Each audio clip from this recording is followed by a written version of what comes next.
என்னுடைய நீண்டகால நண்பர் ஒருத்தர் வருஷம் தவறாமல் திருநள்ளாறு அப்படிங்கிற திருத்தலத்துக்கு போயிட்டு வர்றது வழக்கம். அங்கே என்ன சார் விசேஷம்னு கேட்கறது உண்டு. என்ன இப்படி கேட்குறீங்க? சனி பகவான் நலன் விருப்பப்படி அங்கே தானே எழுந்தருளி இருக்கிறார். அவரை போய் பார்த்து ஒரு கும்பிடு ஓடிட்டு வந்தால் நம்ம பிடிச்சிருக்கிற சனியெல்லாம் விலகும் அப்படிம்பார். சத்தம் போட்டு சொல்லாதீங்க சார், வீட்டில் வேறு யார் காதிலையாவது இது விழுந்துற போது அப்படின்னு சொல்கிறது உண்டு வர்றவங்க. இப்போது நான் சொல்கிறதுல உள்ள நியாயத்தை புரிஞ்சுக்கிட்டு அவரும் கொஞ்சம் எச்சரிக்கை உணர்வோடு நமக்கு நன்றி சொல்லுவார்னு வச்சுங்களேன். அதாவது பார்வை மூலமாகவே அந்த நண்பருக்கு ஆன்மீக விஷயங்களில் அதிக ஈடுபாடு உண்டு. அப்பப்போ சில புராண கதைகளை எல்லாம் சொல்கிறது உண்டு. ரொம்ப சுவாரஸ்யமாக இருக்கும். எப்போவுமே புராண விஷயங்களையெல்லாம் அறிவியலுங்கிற தராசில் வச்சு எடை போட்டுக்கிட்டு இருக்கக்கூடாது. அப்படி பார்த்தா அதெல்லாம் நம்ப முடியாத வெறும் கற்பனைகளாக தோணும், மூட நம்பிக்கைகளாகவும் தெரியும். புராணங்களை புராணங்களாகவே புரிஞ்சுக்கிறவங்களுக்கு அதெல்லாம் அர்த்தமுள்ள செய்திகளை உள்ளடக்கி இருக்கிறதாக தெரியும். அந்த வகையில் தான் இந்த நண்பரும் நிறைய செய்திகளை சொல்கிறது உண்டு. சனியை போல கொடுக்குறவனும் இல்லை, சனியை போல கெடுக்கிறவனும் இல்லை அப்படின்னு சோதிடர்கள் சொல்லுவாங்க. நாம் ஏதாவது ஒரு வம்பில் மாட்டிக்கிட்டா பிடிச்சது சனி அப்படிங்கிறோம். ராவணன் எப்பேற்பட்ட வீரன், அவனே சனி பார்வைப்பட்டது தானே சங்கடப்பட ஆரம்பித்தான் அப்படின்னார் நண்பர். அது எப்படிங்கன்னு கேட்டேன். அவர் சொல்ல ஆரம்பித்தார். இந்த ராவணன் இருக்கானே, நவ கிரகங்களையும் பிடிச்சி கொண்டுட்டு தன்னுடைய சிம்மாசனத்தில் அப்படியே படிகளாக போட்டு வச்சுட்டானான், ஒவ்வொரு படியாக. பாவம் அந்த 9 தேவதைகளும் ஒவ்வொரு படியாக குப்புற கிடக்கிறாங்க. நவக்கிரகம் நம்மளை ஆட்டி படைக்குதுன்னு நாம் சொல்லிகிட்டு இருக்கிறோம். ஆனால் அந்த நவக்கிரகங்களை ராவணன் எப்படி வச்சுருந்தான் பாருங்கள். எல்லாரையும் சிம்மாசனத்துக்கு பக்கத்தில் படிப்படியாக போட்டு வச்சுருக்கிறான். காலை அது மேலே வச்சு தான் ஏறி போகணும். வேறு வழி இல்லாமல் எல்லாரும் குப்புற விழுந்து கிடக்கிறாங்க. ராவணன் ஒவ்வொரு தடவையும் இவங்க முதுகில் அடி வச்சு ஏறி தான் அந்த சிம்மாசனத்துக்கு போகிறது வழக்கம். இப்படி நடந்துக்கிட்டு இருக்கிறது நாரதர் கண்ணில் போட்டுவிட்டு தான். அவர் சும்மா இருப்பாரா?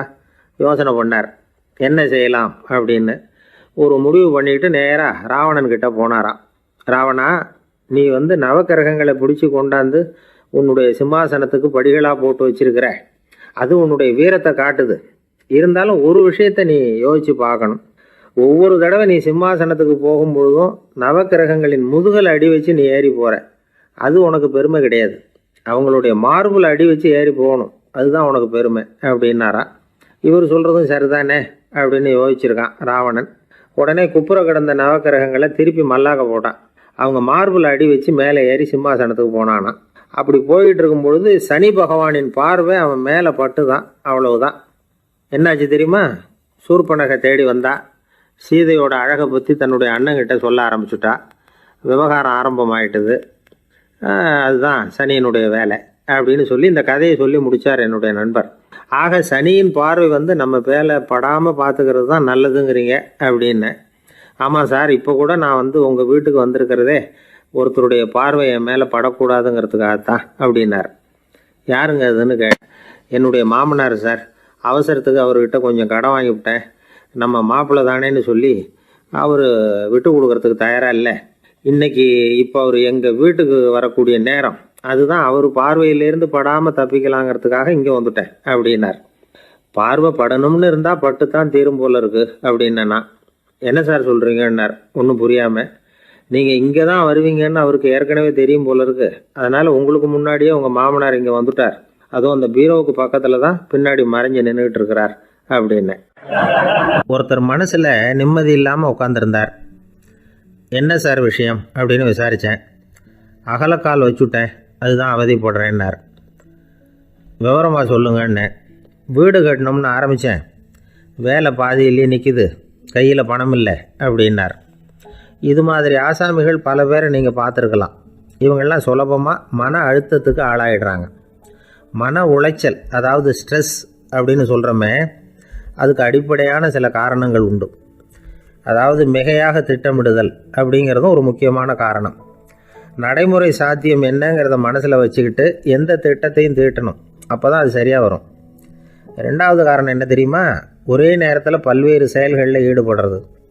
தொலைபேசியில் பேசிக்கிட்டே கையில் இருக்கிற கடிதத்தை படிச்சுக்கிட்டே எதிரில் உட்காந்துக்கிட்டு இருக்கிறவருக்கும் அப்பப்போ பதில் சொல்லிக்கிட்டு மனசில் பல்வேறு சிந்தனைகளை அப்படியே ஓட விட்டுக்கிட்டு இருக்கிறது.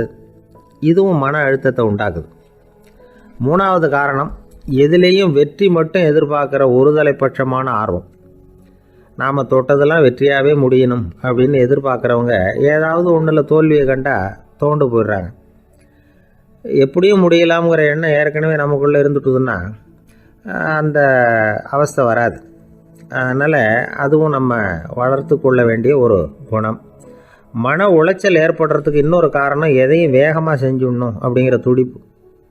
அந்த துடிப்பே மனசை அழுத்த ஆரம்பிச்சிடும். எந்த ஒரு காரியத்திலையும் தாமதமோ இடையூறோ ஏற்பட்டால் அதை பொறுத்துக்கிற மனப்போக்கம் வேணும். அது இல்லாதவங்க அழுத்தத்துக்கு ஆளாயிடுறாங்க. சில பேர் வேலைன்னு எந்த நேரம் பார்த்தாலும் வேலையே கதின்னு கிடப்பாங்க. பொழுதுபோக்குக்கோ உடற்பயிற்சிக்கோ குடும்பத்தில் உள்ளவங்க அல்லது நண்பர்கள் கூட கலந்துரையாடவோ கொஞ்சம் கூட நேரம் ஒதுக்க மாட்டாங்க. இந்த சுபாவம் மன அழுத்தத்தை உண்டு பண்ணும். இதையெல்லாம் புரிஞ்சுக்கிட்டு அதிலிருந்து விடுபடுறது எப்படின்னு யோசிக்கணும். வல்லுநர்கள் இது தொடர்பாக சில யோசனைகளை சொல்லி வச்சுருக்கிறாங்க. அது என்னென்னா, வாழ்க்கைங்கிறது பிரச்சனைகளால் பின்னப்பட்ட ஒன்று. அது எப்போவுமே முடிவடையாத ஒரு தொடர்கதை அப்படிங்கிறத முதல்ல நாம் புரிஞ்சுக்கணும். ஒரே நேரத்தில் ஒரு காரியத்தில் மட்டுமே நாம் கவனம் செலுத்தணும். அடுத்தவங்க காரியத்தில் தலையிடக்கூடாது. எதையும் பேச ஆரம்பிக்கிறதுக்கு முன்னாடி நம்மை நாமே கேட்டுக்க வேண்டிய கேள்வி 2. 1, நான் சொல்ல போகிறது ரொம்ப முக்கியமானதா? 2வது, நான் சொல்கிறத அவங்க கேட்குறதுக்கு ஆசைப்படுறாங்களா? நான் பேசுகிறதுக்கு அது சரியான நேரம் தானா? இதை யோசித்து பார்த்ததுக்கப்புறம் எதையும் பேச ஆரம்பிக்கணும். முடிஞ்ச அளவுக்கு வளைந்து போகிற சுபாவத்தை வளர்த்துக்கணும். நம்ம நேரம் விலை மதிப்பு இல்லாதது. அதை வீணாக்கக்கூடாது. சிரிக்க தெரியலனாலும் பரவாயில்ல, முகத்தில் கொஞ்சம் புன்முறுவலாவது காட்டணும். இதெல்லாம் ரொம்ப முக்கியம். அடுத்தவங்க ஏதாவது செஞ்சால் உடனே நன்றி சொல்ல மறக்கக்கூடாது. தினமும் கொஞ்சம் நேரத்தை தனிமையில் செலவு பண்ணணும். மன உளைச்சலிருந்து விடுபடுறதுக்கு 3 முக்கிய வழிகள் சொல்கிறாங்க. அதை சுருக்கமாக ரெட் அப்படின்னு சொல்கிறாங்க. RED ஆங்கில எழுத்தில். அந்த முதல் எழுத்து ஆர், அது என்னென்னா ரிலாக்ஸேஷன், அதாவது இடை ஓய்வு. 2வது இ எக்ஸர்சைஸ், உடற்பயிற்சி. 3வது டயட், திட்டமிட்ட உணவு முறை. அதனால் தியானம், மூச்சு பயிற்சி இதெல்லாம் இந்த இடை ஓய்வுக்கு வழிகள். எந்த வேலையையும் தொடர்ந்து செய்யக்கூடாது. எல்லார்கிட்டையும் கலகலப்பாக பழகணும். மாதத்துக்கு ஒரு நாளாவது குடும்பத்தோடு வெளியில் போயிட்டு வரணும். சுலபமான உடற்பயிற்சிகளை செய்யலாம். உடற்பயிற்சிங்கிறது நமக்காக நாம் செய்கிற ஒரு நீண்டகால முதலீடு அப்படின்னு சொல்லுவாங்க. அதாவது லாங் டேர்ம் இன்வெஸ்ட்மெண்ட்டாக. அளவோடு சாப்பிட்ணும், மெதுவாக சாப்பிட்ணும். இதெல்லாம் கொஞ்சம் மனசில் வச்சுக்கிட்டு நடந்துக்கிட்டால் மகிழ்ச்சியாக வாழலாம். சில பேர் சாப்பாட்டு விஷயத்தில் ரொம்ப அக்கறை எடுத்துக்கிறது உண்டு. ஒரு குண்டு ஆசாமி சாப்பிட உக்காந்தார். முதல்ல ஒரு மாத்திரை சாப்பிட்டார். எதுக்குன்னு கேட்டோம். பசி எடுக்கிறதுக்குன்னார். சாப்பிட்டு முடித்தார். பிறகு மறுபடியும் ஒரு மாத்திரை சாப்பிட்டார். இது எதுக்குன்னு கேட்டோம். சாப்பிட்டது ஜீரணமாகறதுக்கு அப்படின்னார். என் நண்பர் ஒருத்தர் ஆழ்ந்த சிந்தனையில் இருந்தார். என்ன யோசனை பண்ணுறீங்கன்னு கேட்டேன். தலைவர் ஆகணும்னு பார்க்குறேன், அதுதான் என்ன வழின்னு யோசிச்சுக்கிட்டு இருக்கேன்னார். நான் கூட அது மாதிரி யோசித்து பார்த்தேன். அதுக்கப்புறம் அந்த யோசனையை கை விட்டுட்டேன் அப்படின்னோம். ஏன்னு கேட்டார்.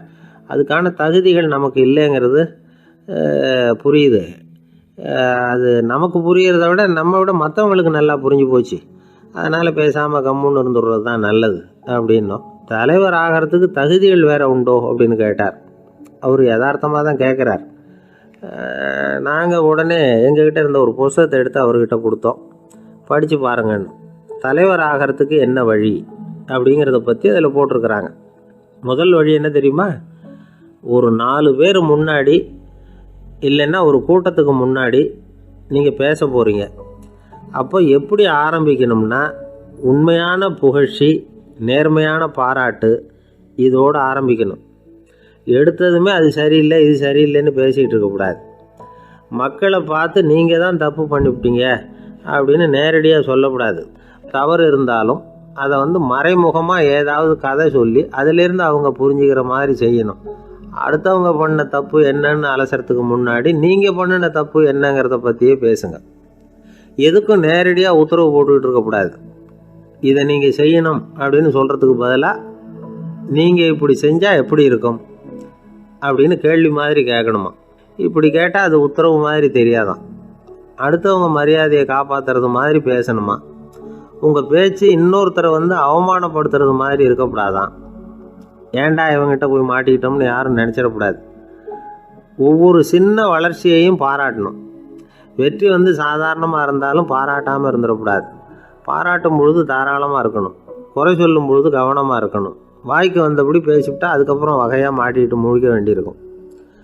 நீங்கள் பேசுகிறது இன்னொருத்தருக்கு ஒரு கௌரவத்தையும் மரியாதையும் உண்டு பண்ணுறது மாதிரி இருக்கணும்.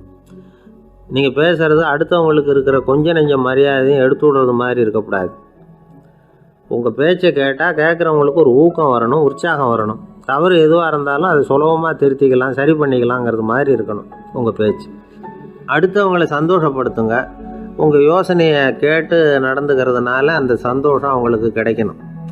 இந்த தகுதியெல்லாம் உங்ககிட்ட இருந்தால் நீங்கள் ஒரு சிறந்த தலைவராகலாம் அப்படின்னு அந்த புஸ்தகத்தில் போட்டிருக்கு.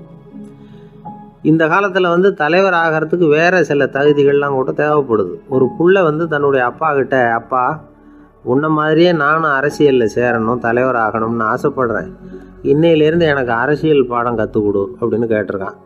அவரும் சரின்னு சொல்லிவிட்டு ஒரு பெரிய ஏணியை எடுத்துகிட்டு வந்தாரான். ஒரு செவுத்தில் சாத்தினார். இந்த ஏணியில் ஏறி உயர போய் அங்கே பரன் மேலே இருக்கிற ஒரு புத்தகத்தை எடுத்துகிட்டு வாடான் இருக்கார். மகனை பார்த்து, அப்பா ஏணி ரொம்ப உயரமாக இருக்குது, நீ ஜாக்கிரதையாக இதை பிடிச்சிக்கோ, நான் ஏறி போகிறேன் அப்படின்னு நான் பையன். பயப்படாத, நான் பார்த்துக்கிறேன்னார் அப்பா. பையன் ஏணியில் ஏறினா உச்சிக்கு போனதும் அப்பா கையை எடுத்துட்டார். ஏணி அப்படியே சரிஞ்சுட்டுது. பையன் பொத்துன்னு கீழே விழுந்துட்டான். இடுப்பு பிடிச்சிக்கிட்டே எழுந்திரிச்சான். என்னப்பா இது, இப்படி என்னை ஏற விட்டுட்டு கையை விட்டுட்டியே, இப்படி கை விடலாமா அப்படின்னு கத்தியிருக்கான். அப்பா நிதானமாக சொன்னாராம், அவசரப்படாதேப்பா, அரசியலில் இதுதான் முதல் பாடம், பெத்த அப்பனாக இருந்தாலும் அவனை நம்பாதே அப்படின்னு உபதேசம் பண்ண ஆரம்பித்தாரான். ஒரு காலத்தில் பிரஷ்யா அப்படின்னு ஒரு தேசம் இருந்தது. இப்போ ஜெர்மனி இருக்குல்ல, இதோட பெரும்பகுதி ஒரு காலத்தில் பிரஷ்யாங்கிற பேரில் இருந்தது.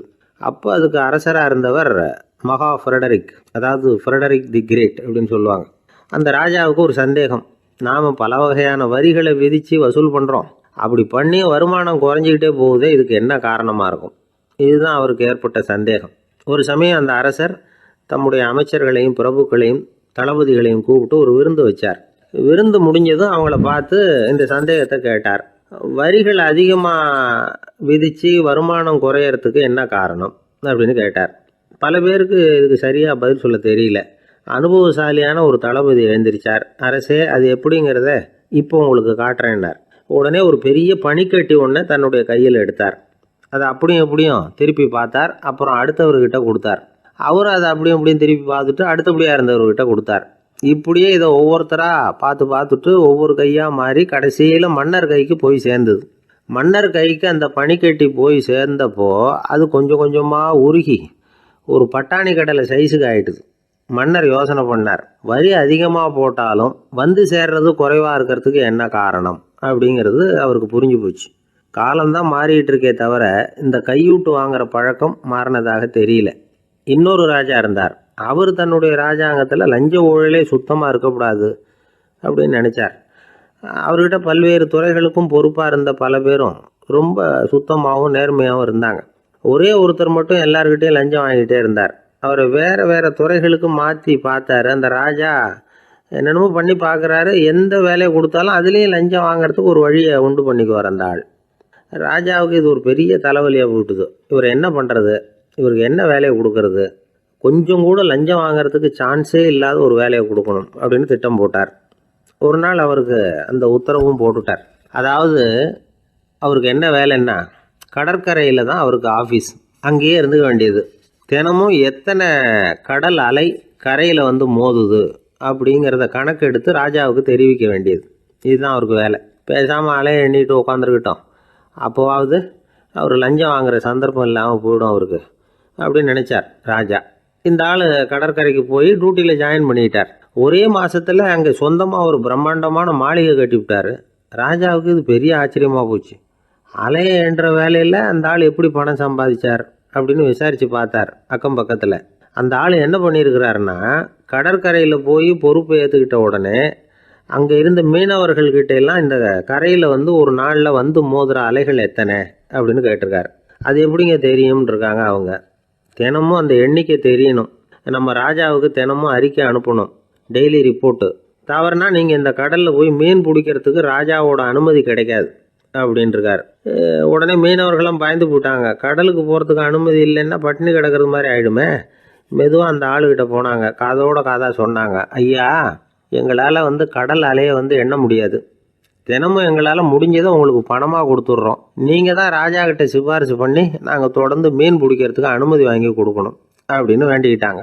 பணம் தினமும் சேர ஆரம்பிச்சுட்டுது. பதவியில் மற்ற பதவியோட இந்த பதவி எவ்வளவோ மேல் அப்படின்னு நினச்சிட்டோம் அந்த ஆள்.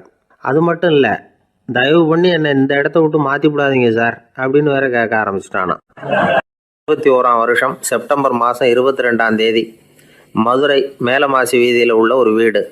அங்கே அன்னைக்கு நடந்த ஒரு அற்புத நிகழ்ச்சி பின்னாடி உலக மக்களையெல்லாம் ஆச்சரியப்பட வச்சுது. இந்திய வரலாற்றிலேயே அது ஒரு முக்கியமான நிகழ்ச்சி. உலக மக்கள் கவனமெல்லாம் காந்திஜியின் பக்கம் திரும்புறதுக்கு காரணமாக இருந்த நிகழ்ச்சி அது. கதர் துணி பிரச்சாரத்துக்காக காந்திஜி மதுரைக்கு வந்திருந்தார். சென்னை துணி வணிகர் சங்கத்தின் துணைத் தலைவர் ஒருத்தர் இருந்தார், ராம்ஜி கல்யாண் சேட்ஜி. அவருடைய வீடு மதுரை மேலமாசி வீதியில் இருந்தது. அந்த வீட்டில் தான் காந்திஜி தங்கியிருந்தார். அப்போது வயலுக்கு போகிற உழவர்கள்லாம் சின்ன சின்ன துண்டை இடுப்பில் கட்டிக்கிட்டு கலப்பையை தூக்கிக்கிட்டு தெருவில் நடந்து போகிறத கவனித்தார்.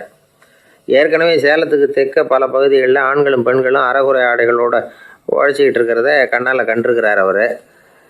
இந்தியரின் சராசரி உடை இவ்வளவு தான் அப்படிங்கிறத புரிஞ்சுக்கிட்டார். மனசை என்னவோ பண்ணியிருக்குது. ராத்திரி பூரா அதை பற்றியே யோசனை. 22/9/21 வியாழக்கிழமை காலையில் காந்திஜி எழுந்திருக்கிறார். அவர் கூட தங்கியிருந்தவங்களையெல்லாம் பார்த்து சொன்னார், இன்னையிலேருந்து அறையில் முழு அகலத்துண்டு தான் கட்டுவேன். குளிர் அதிகமாக உள்ள காலங்களில் மட்டும் போர்வை ஒன்றா உபயோகப்படுத்துவேன். மற்றபடி மேலங்கியோ குல்லாவோ எதுவும் போட்டுக்க மாட்டேன். தற்காலிகமாக இந்த ஏற்பாட்டை 1 மாதத்துக்கு ஏற்றுக்குவேன். அதுக்கு பிறகு உசிதம் போல் எண்ணி பார்த்து முடிவு பண்ணுவேன் அப்படின்னார். அவருடைய குரல் உறுதியாக இருந்து தான். உடனே செயலில் இறங்கினார். தம்முடைய 10 முழ வேட்டி, மேலங்கி, உள் சட்டை, குல்லா எல்லாத்தையும் களைஞ்சார். வேட்டியிலிருந்து ஒரு 4 முழ துணியை எடுத்துக்கிட்டார்.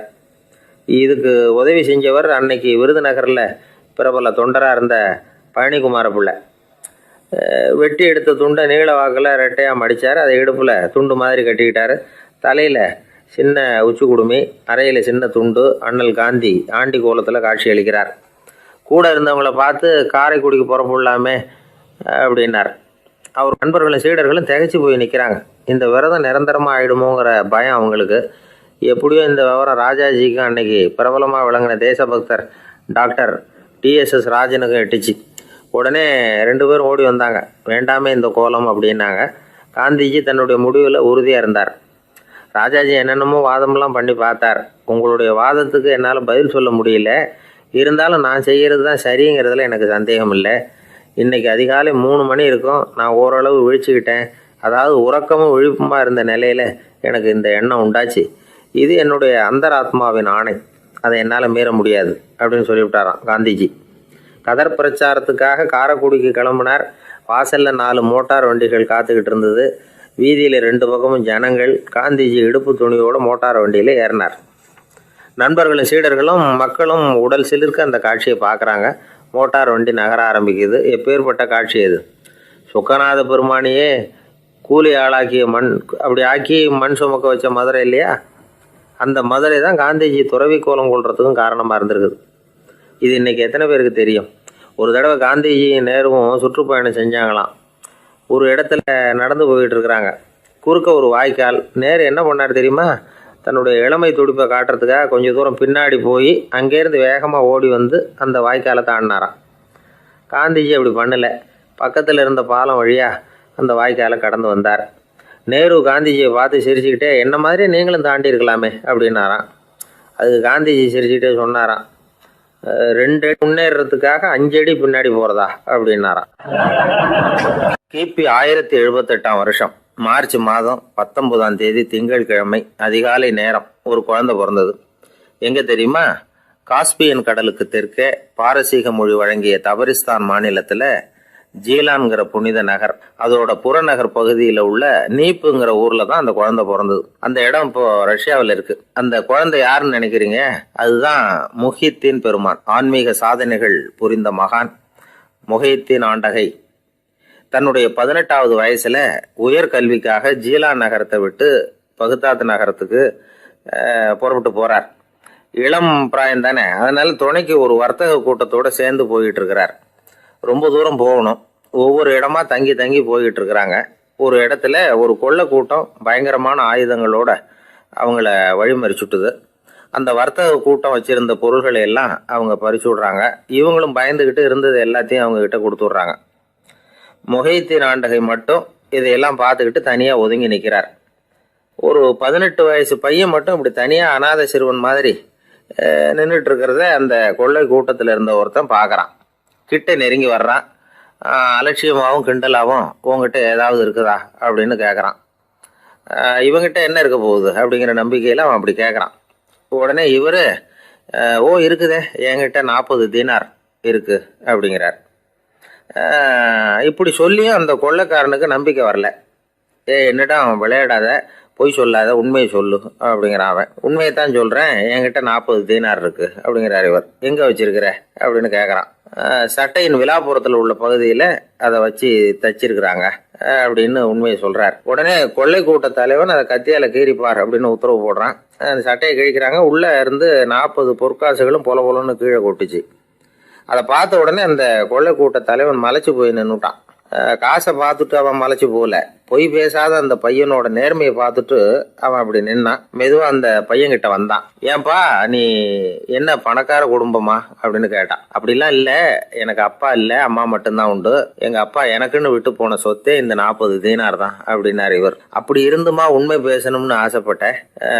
என்கிட்ட ஒன்றும் இல்லைன்னு ஒரு வார்த்தை சொன்ன உன்னை விட்டுருப்போமே அப்படின்னா அவன். அப்படி இல்லைங்க, நான் இறைவன் திருநாமத்தை அறியக்கூடிய கல்வி ஞானத்துக்காக இப்போ போய்கிட்டு இருக்கிறேன். இறைவன் திருநாமத்தை உச்சரிக்க வேண்டிய நாவால பொய் பேசக்கூடாதுன்னு எங்கள் அம்மா சொல்லியிருக்கிறாங்க.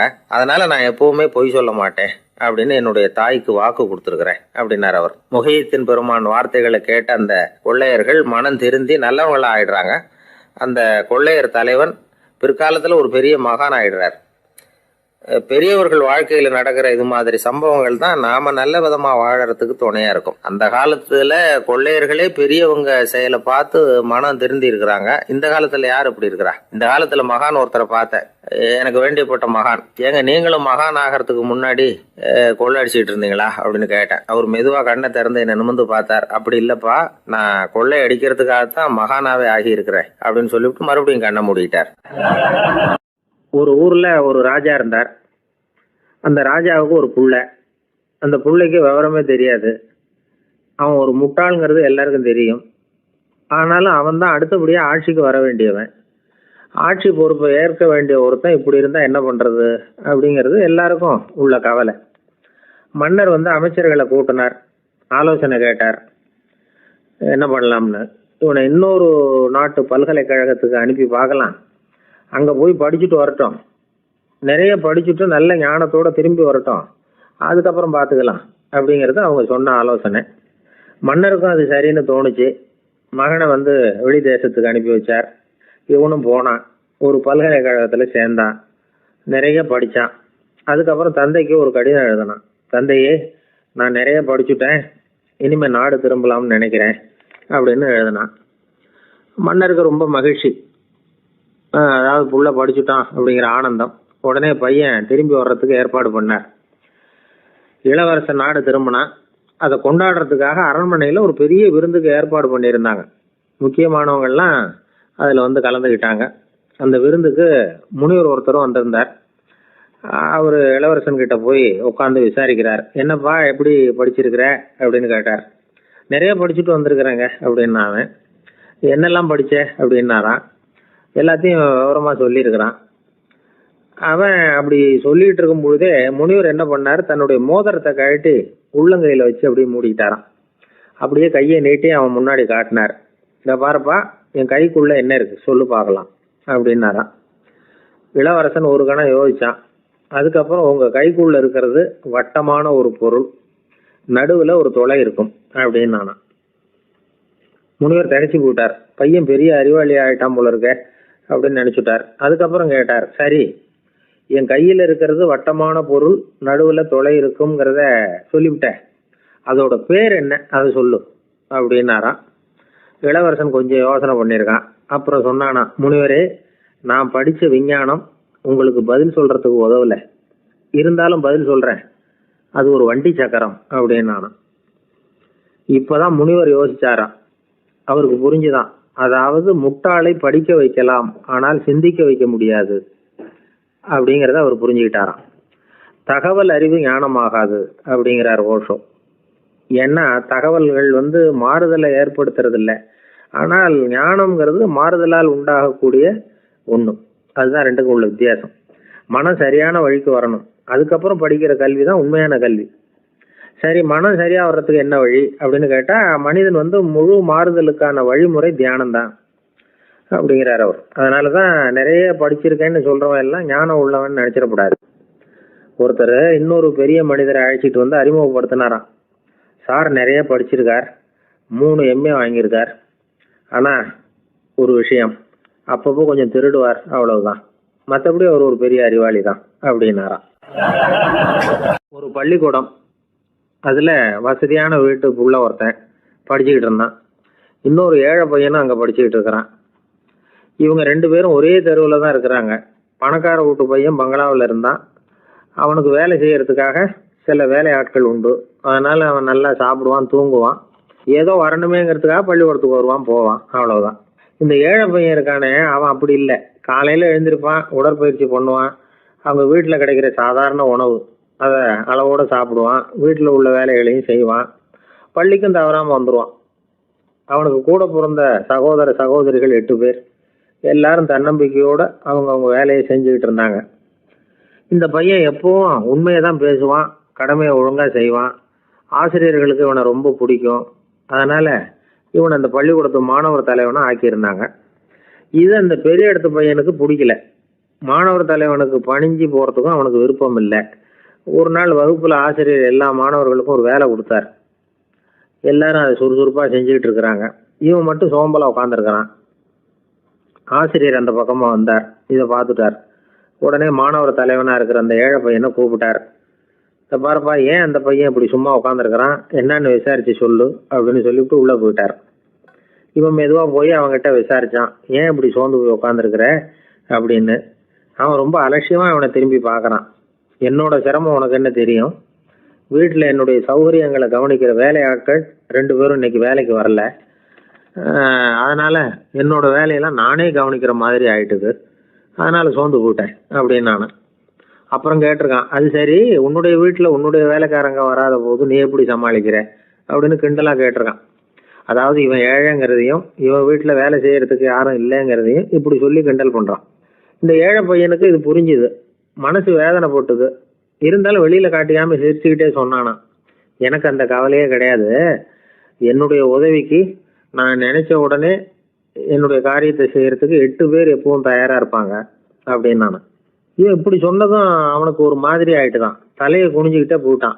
உள்ளே உட்காந்துருந்த ஆசிரியர் காதுல இது விழுந்தது. உடனே இந்த ஏழை பையனை உள்ள கூப்பிட்டு போனாரு, கேட்டாரு, என்னப்பா அப்படி சொல்ற, இவன் பொய் சொல்ல மாட்டாங்கிறது அவருக்கு தெரியும், அவனை சமாளிக்கிறதுக்காக இப்படி ஒரு பொய்யை சொல்லியிருப்பாங்கிறதையும் அவரால் ஏற்றுக்க முடியல. ஏன்பா, நீ நினைக்கிற காரியத்தை செய்ய 8 பேர் தயாரா இருக்கிறதா சொன்னியே, உன்னுடைய சகோதர சகோதரிகளை குறிப்பிட்டு அப்படி சொன்னியா அப்படின்னு கேட்டார். இல்லைங்க ஐயா, நான் அவங்கள குறிப்பிட்டு அப்படி சொல்லலைன்னா. அப்படின்னா பொய் சொன்னியா, இந்த சின்ன விஷயத்துக்கு அப்படி பொய் சொல்லலாமான்னார். ஐயா, நான் பொய்யும் சொல்லலைன்னா. அப்படின்னா நீ சொன்னதுக்கு என்ன அர்த்தம்னார். இப்போ அந்த பையன் சொல்றான், ஐயா நான் நினைக்கிறத செய்து முடிக்க என் கூட இருக்கிற அந்த 8 பேர் யாருன்னா, 2 காலு 2 கை, வாய், மூக்கு, கண்ணு, காது, ஆக மொத்தம் 8. இவங்க தான் அந்த வேலை ஆட்கள். நான் சொல்றதை செய்யறதுக்கு, நான் சொல்றதை கேட்கறதுக்கும் செய்யறதுக்கும் அவங்க எப்பவும் தயாரா இருக்காங்க. அந்த அளவுக்கு என்னுடைய பயிற்சிகள் பழக்க வழக்கங்கள் மூலமா அவங்கள நல்ல நிலைமையில வச்சிருக்கிறேன் அப்படின்னா. இந்த கதையை சுவாமி சின்மயானந்தர் சொல்றது வழக்கம். இயற்கை நமக்கு கொடுத்திருக்கிற வேலை ஆட்கள் இந்த 8, இவங்களை நல்ல முறையில வச்சிருந்து வேலை வாங்க வேண்டியது நம்முடைய கடமை. அந்த கடமையை ஒழுங்கா செஞ்சுக்கிட்டு வந்தா வாழ்க்கையில வெற்றி நிச்சயம், இல்லைன்னா குழப்பம்தான். புத்தி சரியா இல்லைன்னா இந்த வேலையாட்கள் நாம சொல்றத கேட்க மாட்டாங்க. ஒருத்தன் குடி போதையில தள்ளாடி தள்ளாடி போய் ஒரு மரத்துல முட்டிக்கிட்டானான். தலையில கட்டு போட்டுக்கிட்டு மறுநாள் வந்திருக்கான். ஏன்டா அப்படி பண்றேன்னு கேட்டிருக்காங்க.